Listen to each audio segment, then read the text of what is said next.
Okay, so here we have a black extra large leer tail molly.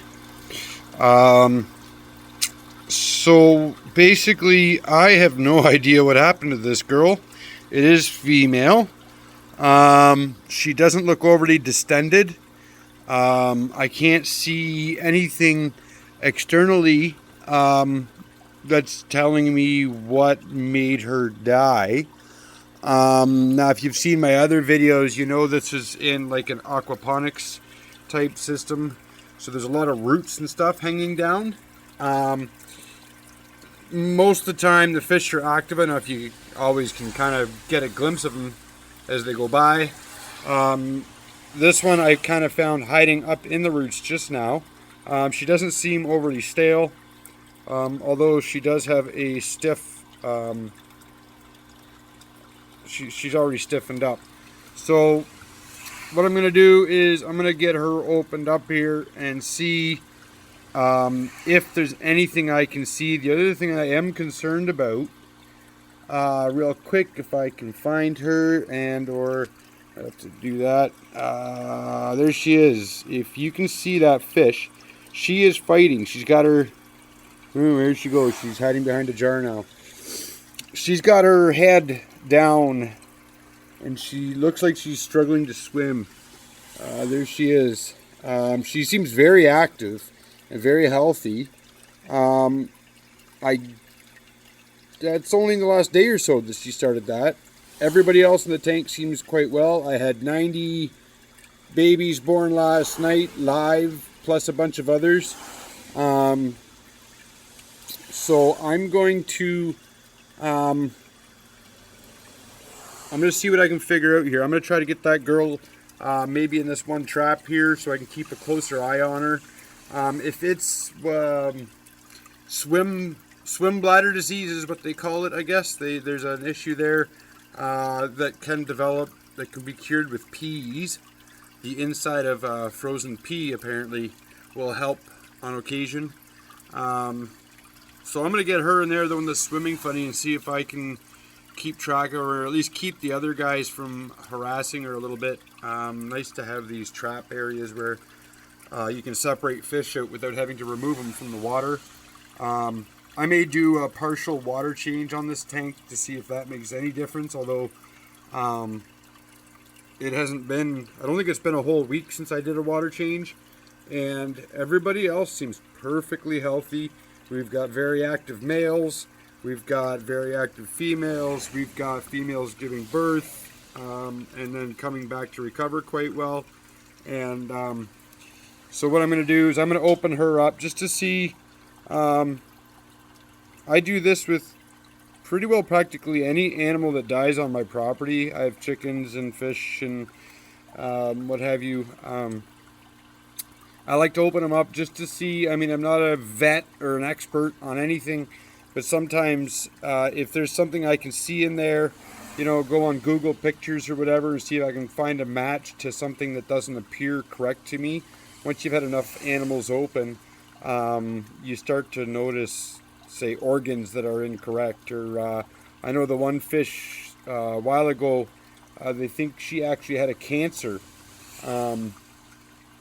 that may have developed just with old age, but I found some big lumps that were not correct.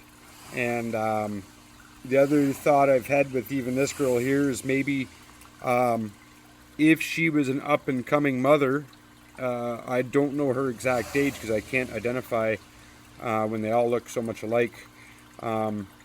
She may not have been so old, and maybe she got pregnant and this was the first time, and maybe she was going to try to have babies and something didn't work out. I'm not sure. It kind of stinks though. I mean, as far as a black extra large leer tail molly, she is a beautiful example of one. Although, as with a lot of purebred animals, where there's been a search for the perfect specimen, there tends to be other issues that you don't see once you've tried to find your perfect specimen through years and generations of breeding and line breeding and inbreeding and such. So with that, I'll I'll get you some gruesome details here in just a minute, and we'll see what we can find. Okay, we're back here. Now, there's that girl doing her funny upside down swim, and I tell you what, I feel bad for her, like she's sick and whatever, but she gave me a run for my money. I don't know if you can see how cloudy the tank still is, but I don't know if I've had a fish give me a run like that in a while. She's still pretty quick and maneuverable, even swimming like that. In here you can see I got a couple of peas. That was recommended. If this is float, what do they call it? Float bladder? Do I have that right? Anyway, or swim bladder issues. Apparently the peas may help. Assuming that's a vegetarian thing, one of the things I've done with these mollies every so often, and maybe you can see it in there, there's an algae wafer piece. I often give them a little algae wafer, and that tends to help everybody just seem that much happier. They don't like a lot, but they like it once in a while, it seems. Real quick here, the gruesome details. This is the one that I just took apart. I didn't see anything major with her. Everything seemed to look all right. Gills were maybe a little on the pale side. Back in here, towards her tail where the meat starts, there was a bubble. Now maybe somebody can tell me if they've ever done an autopsy on a fish, which is not easy. I'm glad she was already dead, because she definitely wouldn't have survived the surgery. But there was like an air sac here. Now whether that was from being dead or whether that was from this swim bladder issue, I'm not sure. Everything else to me looked good. And when I do this, I usually have these cotton swab things, like for women's makeup. I have my tweezers, I have a real sharp razor blade, and I like to do the actual work on a little piece of white cardboard like this. So hopefully that makes sense and didn't gross you out too much, but hey, this is a fact of life, and if you want to know why things are the way they are, sometimes you got to do your own searching. Okay, talk to you. Thanks. Let me know if you know anything. Okay, ciao.